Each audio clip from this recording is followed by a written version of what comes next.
के एग्ज़ाम को रद्द कर। और आप देखिए कि आंसर शीट पूरा पूरे झारखंड में वायरल है। हाँ, पूरा वायरल है। हर विद्यार्थी तक पहुँच गया। हाँ। हम लोग तक भी पहुँचा। पहुँचने के बाद हम लोगों ने तो आवाज़ एकदम बुलंद किया, मतलब नहीं किसी भी तरीके से एग्ज़ाम रद्द होना चाहिए।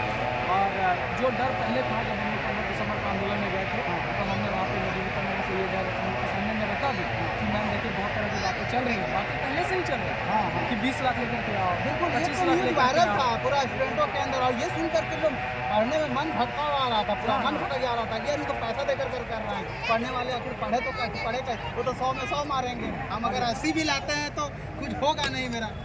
तो ये प्रॉब्लम देखने को मिल रहा था सर। तो सब लोग बहुत परेशान थे। हाँ। पहले से ही कहीं ना कहीं सब लोगों को ये पता था कि सेटिंग हो रहा है, सेटिंग किया जा रहा है। और ये लोग हम लोगों को फ़ोन करते थे कि सर सेटिंग हो रहा है, सर आप लोग कुछ कीजिए, आप लोग कुछ कीजिए। तो हम लोगों ने 15 दिसंबर को क्या किया, मधुलिका मैम से ये बात रखा वहाँ पे। हम तो अंदर नहीं गए थे, बाकी लोग जो गए थे वो ये बात रखी। और रखने के बाद उन्होंने तो मधुलिका मैम ने कहा कि आप लोग प्रूफ दीजिए। प्रूफ दीजिए तो एक्शन लेंगे हम लोग। और हम लोगों के पास उस समय तो कोई प्रूफ था नहीं, तो हम लोग दे नहीं पाए, क्योंकि जो भी हो रहा था सब वर्बली हो रहा था, प्रूफ नहीं था। अब देखिए कि और एक बात ये भी था कि हम लोग और कहीं ना जिसके कहीं- पास था भी, जो दलाल आते थे, वो सामने नहीं आना चाहते थे। कोई नहीं। कोई ऑन कैमरा नहीं आना चाहता था, एविडेंस के तौर पे नहीं आना चाहता था। हाँ हाँ, तो उस समय तो सबूत नहीं दे पाए। और एक बार हम लोग को ये भी लग रहा था कि हो सकता है झूठ भी बोला जा रहा हो, हाँ, हाँ। क्योंकि बहुत तरह की अफवाहें भी अफवाहें भी उड़ती फैल जाती हैं। तो हम लोग तो विश्वास नहीं कर रहे थे, लेकिन जब एग्जाम के पहले ही आंसर मिल गया, और आंसर मिल जाने के बाद आप देखिए कि हूबहू सारे के सारे वही क्वेश्चन, टीटू तो पूरा जो दिल टूटा है ना। आप देखिए कि सारे विद्यार्थी कॉल कर रहे थे, रात में रहने के लिए लोगों को व्यवस्था नहीं था, रेलवे स्टेशन पे, बस स्टैंड, रोड कई के लोग तो किनारे। पता है सर, जाने की व्यवस्था नहीं था, बस भाड़ा नहीं था, ट्रक बुक करके गए हैं लोग, बैल की तरह, गाय की तरह, इस तरीके से जानवर की तरह गए हैं। ये बिल्कुल बहुत सही देखे तो स्टूडेंटों को मतलब ये लगा कि यार क्या हो रहा है इन लोगों के साथ, आखिर स्टूडेंटों के साथ ही ऐसा क्यों होता है। बस यहाँ पे तो यही कहेंगे कि बीत गई जवानी विकास की आस में, मर गया विकास विकास के आस में।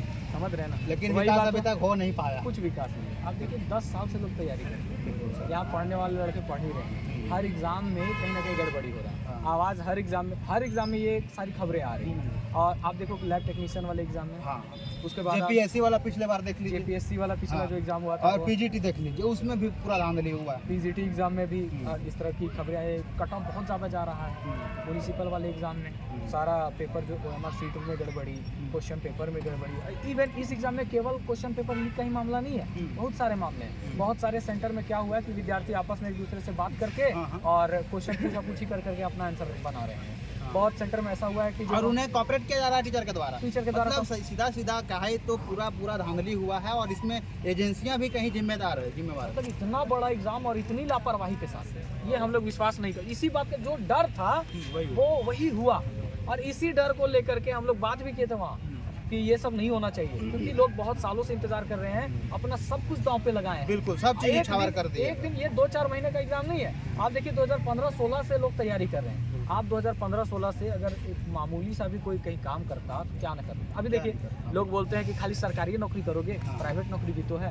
अरे भैया प्राइवेट नौकरी में भी नौकरिया ओकरे लगता है जेकर पहुंच है, जेकर सेटिंग है।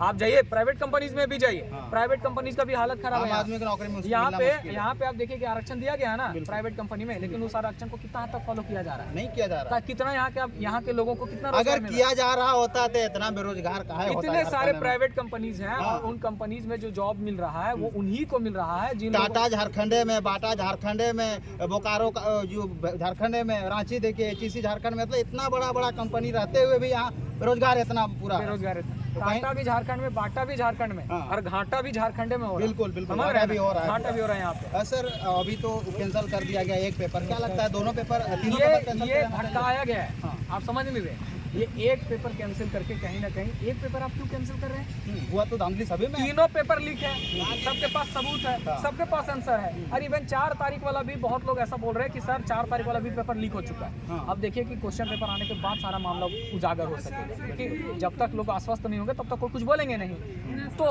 जिस एजेंसी, अब देखिए 1-2 दिन पहले से ही क्वेश्चन पेपर लीक है।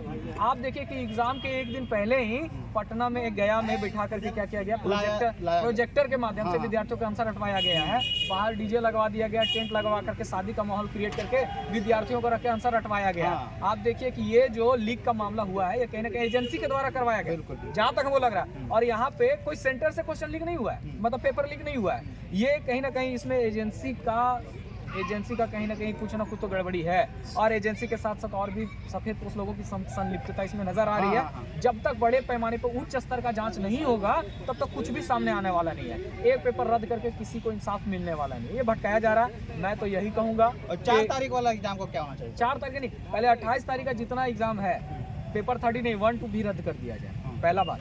दूसरा बात कि 4 तारीख वाले एग्जाम को भी पूरी तरह से मैं तो यही मांग करूंगा कि जब तक सत्यता सामने नहीं आ जाती है तब तक एग्जाम को रोका जाए, है कि नहीं है। अगर मान लीजिए एजेंसी शामिल है और या जो भी लोग हैं जो शामिल है, उन लोगों के पास में क्वेश्चन पहले से पहुंच गया होगा, वो तो सब याद करवा दिए, एग्जाम का कोई मतलब ही नहीं हुआ, फिर एग्जाम लेने का क्या? उसी आधा लोग तो यूं ही टूट गए हैं। आप देखिए कि जो सेंटर दिया गया, इतना दूर दूर सेंटर दिया गया ताकि कुछ गड़बड़ी ना हो।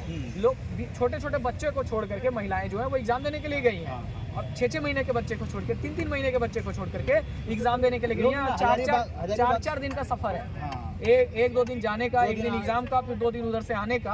अब इतने 4-4 दिन का ये सफर तय कर रही है वो। बताइए, ठंड में कईयों को तो ऐसी जगह पे सेंटर दिया गया जहाँ ना रहने की सुविधा ना खाने की सुविधा, इतना तकलीफ से वो परीक्षा दे रहे हैं। और सालों से तैयारी कर रहे हैं, सो अलग है, पैसा खर्चा हुआ सो अलग है, आने जाने में खर्चा हुआ सो अलग है, ठंड सही अलग है, भूख सही अलग है, फिर अगर फेयर तरीके से एग्जाम दे गलत है। सर, आखिरी सवाल की ओर बढ़ते हैं। लास्ट में विद्यार्थियों को क्या कहना चाहेंगे इस घड़ी में, इस समय पे क्या विद्यार्थियों को करना चाहिए अभी? देखिए, कई बार क्या होता है कि अपना हक मांगना नहीं, छीनना पड़ता है।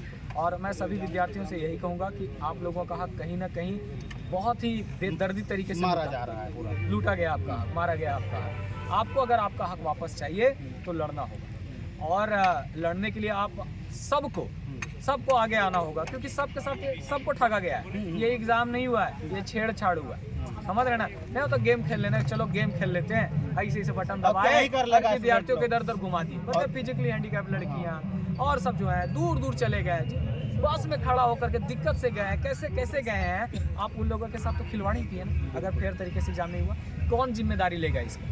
जो परेशानी हुई है उसका जिम्मेदारी कौन लेगा? तो दोस्तों, शांत नहीं रहो, आप अपने हक के लिए बाहर निकलो और कम से कम इंसाफ मांगो। और जब तक आपको इंसाफ नहीं मिलता है तब तक इस एजेंसी पे, या हम तो कहते हैं कि JSSC पे भी भरोसा मत करो। अपना इंसाफ मांगो, न्याय मांगो, और भाई क्या सत्यता है वो बाहर आनी चाहिए, है ना। बस हर कोई चाहेगा कि सत्यता बाहर आनी चाहिए। 6.5 लाख स्टूडेंट के भविष्य का बात है, इतने बड़े पैमाने पे, समझ रहे हैं। 6.5 लाख स्टूडेंट कम है, इतने भारी संख्या में स्टूडेंट्स का आप भविष्य दांव पे लगा दिए हैं। तो सत्यता की जांच, उच्च स्तरीय जांच होनी चाहिए। हम भी CBI जांच की मांग करते हैं, और जल्द से जल्द जांच होकर के जो भी गड़बड़ियाँ हुई है वो सारी गड़बड़ियाँ बाहर आनी चाहिए, और इसके बाद ही आप एग्जाम लीजिए। ज़्यादा जल्दबाजी करना ठीक नहीं है। आपका भी बहुत बहुत धन्यवाद। चलिए, देखा जिस प्रकार